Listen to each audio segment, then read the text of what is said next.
The person dials into the Zoom or they come into your office and say, hey, I have some tough news to tell you, or, we're about to have a difficult conversation. Like even just saying that. So they're going to sort of tense up and if it's not terrible news, you could say, okay, relax. This is not the end of the world.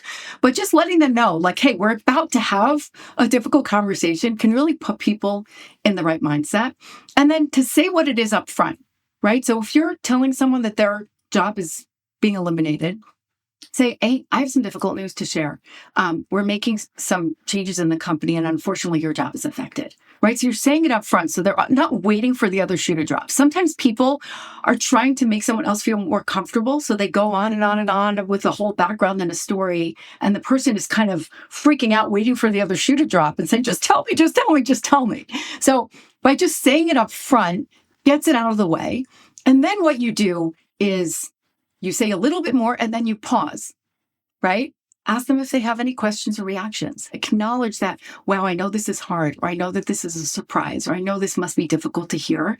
It's okay. I know you're going to need some time to process this, and you may not have questions or reactions now, and that's fine. Let's touch base later in the day or tomorrow. So letting people have the space, because different people process difficult things in different ways. Some people get really defensive. Some people get angry. Some people cry, right? And as the leader delivering this news or leading this conversation, they have to get used to that. And so you may need to leave that space for whoever that person reacts and not get derailed. And again, if they're having a really hard time, you could say, listen, it's okay if you need to take some time. We can pick this up later. Or so really, optimizing the flow of the conversation so that you can respect the other person is so important, because you may not be able to change the nature of what that conversation is. You may still have to deliver the difficult news. You may still have to criticize that person. You may still have to give them feedback, but at least you're doing it in a way that is sensitive, but also with directness and with transparency. And that applies whether you're telling someone that their job is going away or you're telling someone that their performance is not meeting expectations. So I think, again, leaders can do this in a lot of different ways. There's some good books like Crucial Conversations, which is a famous one about this. But for leaders, that's what they should do. And if you're an employee and you're having a difficult conversation or someone initiates a conversation with you and you feel uncomfortable, it may be okay to say, hey, I really want to talk about this, but I'm not in the right frame of mind. I have a meeting in 5 minutes and I want to give you the respect of having this conversation. Is it okay if we can do this another time? So you can say that. Or if you don't know how to react and you kind of feel like something was like thrown in your face, it's okay to say, wow, thank you so much for sharing this with me. I'd like to take some time to reflect. Is it okay if we touch base a little later or tomorrow? So telling them what you need in terms of how you're processing this information and what kind of questions you might have. Because all of us have been in situations where we've been in an argument or a difficult conversation and we say what we say, and then we hang up the phone and we're like, oh, I wish I would have said that. Why didn't I say this when they said that? And it's okay that it's not in the moment, right? It's okay to continue it another time when maybe both of you are more level-headed, and try as much as possible to remove the emotion, especially if it's a business decision or if a business situation, right? If somebody is saying, hey, your performance isn't meeting expectations, or your behavior in yesterday's meeting really caused some concern with other employees, they're not saying you're a bad person. They're not saying they don't like you, right? They're saying that something happened and there was an incident or there was a behavior. And so try and separate your actions and your behaviors from who you are as a person. And sometimes that helps you approach it with a little bit more of a clinical, critical eye, and it becomes less of like an emotional onslaught. That's all quality stuff. I'll come at it from the side. You took it like right on the nose. I'm going to come at it through the ear hole. Okay. And that is, like let's dip our toe into the whole review thing for a minute, because it's related in a way.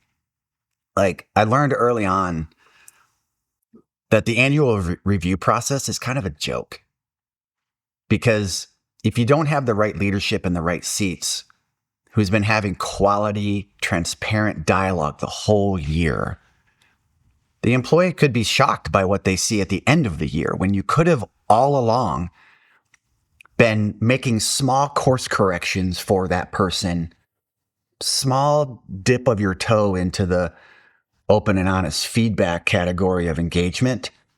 So there is no surprise at the end of the year, to the point where I don't like annual reviews. And Rachel knows this. Like, I do them because we're supposed to do them. Right. But they shouldn't be a surprise to anybody. No. Like, they shouldn't even have to be read, actually. Like, every one-on-one I have, I address something.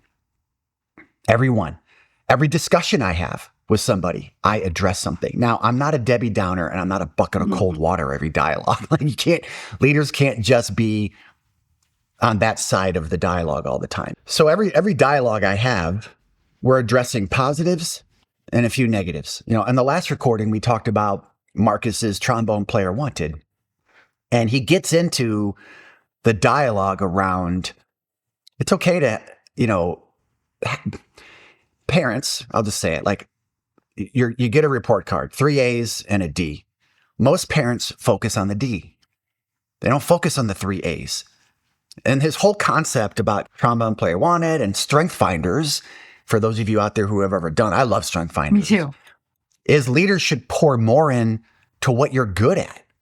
And he gives this story about he's really bad at this topic. He's really bad at, direct contact in terms of hard conversations. And his bosses would send him to schools or training about if their voice goes high, yours goes low, like all those things. And he's like, I went from being really bad to bad.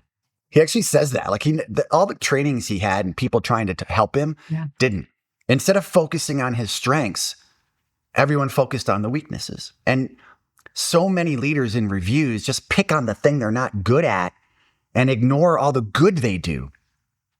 Now, we can't change the world with this podcast or my words, but if you're listening to this and you're in a position where maybe you don't receive that kind of treatment because you work for someone who's completely unaware of themselves and only knows how to talk about the bad or pick on the bad. I've had a few of those, right? That doesn't mean you have to treat your people that way. And it's okay as the year stretches on or things are going on, that you slightly address, maybe spend 20 to 30% of your minutes or topic, whatever the sentence is, on the things they're struggling with, but really focus on the things they're good at. And it's your responsibility to give them more of what they're good at. Like, don't try to make someone better at something that maybe they're not capable of being better at. And not everyone's all bad. Like, there's good happening in everyone. And if the organization allows you and you have the temperament and you have the wherewithal and the courage to pour into the good, do that.